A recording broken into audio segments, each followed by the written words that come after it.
Chapter 3, Section 2. This is a very short section of notes. We're going to look at two different things here, algebraic expressions and equations. First, we're going to look at algebraic expressions. So what are those? Algebraic expressions, well, algebra is always something with variables in there, and if it's an expression, we're going to have some numbers in there. So something with numbers and variables. And what is an equation? An equation is something equal to something. So, for example, for algebraic expressions, you might have 5x. You might have x plus 2. Notice there's no equal sign there. For equations, you might have x equals 5. Or something like 3x equals 4y plus 2.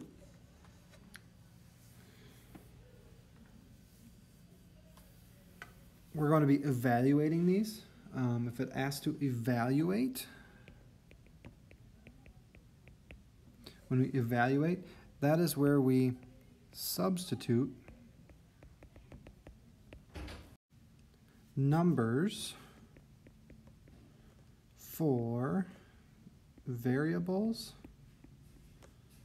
and then find what it equals.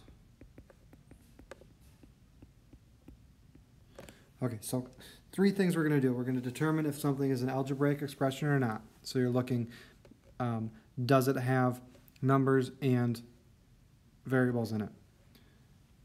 Then you're going to determine whether it's an equation or not. Does it have an equal sign and something on each side?